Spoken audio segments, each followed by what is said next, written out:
సంవత్సరాల తరబడి ఎన్ని మందులు వాడినా మీ మోకాల నొప్పులు తగ్గట్లేదా? ప్రాణ పెయిన్ క్లినిక్ లో అత్యాధునిక చికిత్స. తిరుమలలో దళారుల కలకలం. 2 దళారులపై కేసు నమోదు. వివిధ ఆధార్ కార్డులతో 45 గదులను పొందినట్లు గుర్తింపు. 50-100 రూపాయల గదులను 1000కి విక్రయిస్తున్న వైనం. చర్యలకు ఉపక్రమించిన టీటీడీ అధికారులు. భారతదేశంలో ఉన్న ప్రముఖ పుణ్యక్షేత్రాల్లో తిరుమల తిరుపతి దేవస్థానం ఒకటి.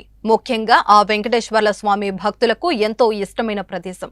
అందుకే ఆ స్వామిని దర్శించుకోవడం కోసం వేలాది మంది భక్తులు స్వామివారి దర్శనం కోసం తిరుపతికి వెళ్తుంటారు.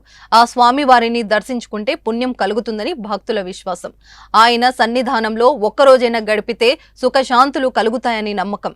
ఇంతటి చరిత్ర ఉన్న ఈ ప్రదేశాన్ని కొందరు ప్రబుద్ధులు నాశనం చేస్తున్నారు. అసాంఘిక కార్యకలాపాలు చేస్తూ భ్రష్టు పట్టిస్తున్నారు. ఎన్నో వందల ఏళ్ల చరిత్ర కలిగిన దేవాలయానికి మచ్చ తెస్తున్నారు. తాజాగా తిరుమలలో 2 గదుల దళారులు అవినీతికి పాల్పడినట్లు తేలడంతో టీటీడీ చర్యలకు ఉపక్రమించింది.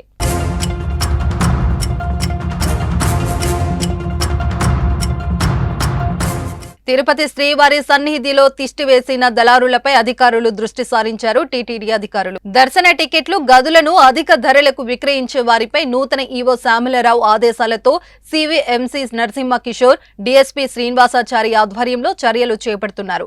టీటీడీ ఐటీ విభాగం నుంచి భారీగా గదులు పొందిన వారిని, ఇతర అక్రమాలకు పాల్పడిన వారిపై నిఘా మరింత పెంచారు.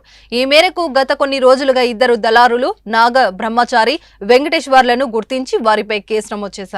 నాగ బ్రహ్మచారి అండ్ కె వెంకటేశ్వరరావు అనే 2 అనుమానితుల్ని దళారీ వ్యాపారం, రూములు దళారీ వ్యాపారం చేస్తానని విజిలెన్స్ వారు మాకు అప్పచెప్పడం జరిగింది.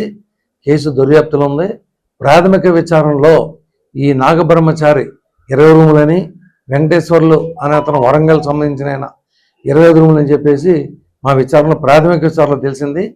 వీళ్ళు ఎలా తీసుకుంటున్నారో, ఆధార్ కార్డులు మార్పింగ్ చేస్తున్నారా, ఏ విధంగా తీసుకున్నారని ఇంకా దర్యాప్తు తేలాల్సి ఉంది. అది కేసు రీచ్ చేసి సమగ్రంగా దర్యాప్తు చేసి వీళ్ళు వెనకాల ఎవరున్నారో, యాత్రికులు ఉన్నారా, ఇంకా వేరే వాళ్ళు ఉన్నారా, రాజకీయ నాయకులు ఉన్నారా, దళారులు ఇంకెవరున్నారు ఏంటని సమగ్రంగా దర్యాప్తు చేస్తాం.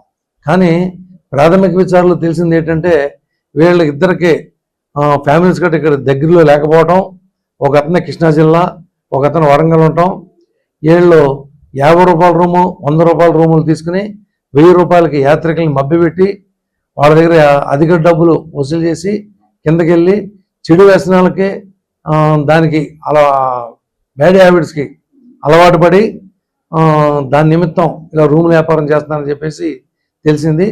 ఏది ఏమైనా సమగ్రంగా దర్యాప్తు జరిపి వీళ్ళు ఎవరున్నారో, వీళ్ళ వెనకాల ఎవరున్నారు, ఏంటి, వీళ్ళు ఎప్పటి నుంచి వ్యాపారం చేస్తున్నారు అన్నదే సమగ్రంగా దర్యాప్తు జరిపి చట్టపరంగా చర్య తీసుకుంటారు. ఈ సందర్భంగా తిరుపతి 2 టౌన్ సిఐ సత్యనారాయణ మాట్లాడుతూ నకిలీ ఆధార్ కార్డుతో 50 నుంచి 100 రూపాయల గదులను దళారులు సుమారు 1000 రూపాయల అధిక డబ్బులకు విక్రయించి సొమ్ము చేసుకుంటున్నారన్నారు. అలా వచ్చిన సొమ్ముతో కొంతమంది చెడు వ్యసనాలకు అలవాటు పడ్డారని చెప్పారు. తిరుమలకు వచ్చిన యాత్రికుల నుంచి ఆధార్ కార్డులు సేకరించి ఆ కార్డులతో అనేక గదులను పొందినట్లు గుర్తించామన్నారు. నెల రోజుల వ్యవధిలో 2 దళారులు 45 గదులను వివిధ ఆధార్ కార్డుల ద్వారా పొందినట్లు ప్రాథమిక విచారణలో తేలిందన్నారు. వీరు ఆధార్ కార్డులు మార్పింగ్ చేస్తున్నారా, లేక వీరికి ఇంకెవరైనా సహకరిస్తున్నారా అనేది విచారణలో తేలుతుందని సిఐ సత్యనారాయణ తెలిపారు. పట్టుబడ్డ దళారులపై ఇప్పటికే కేసు నమోదు చేసినట్లు సిఐ తెలిపారు.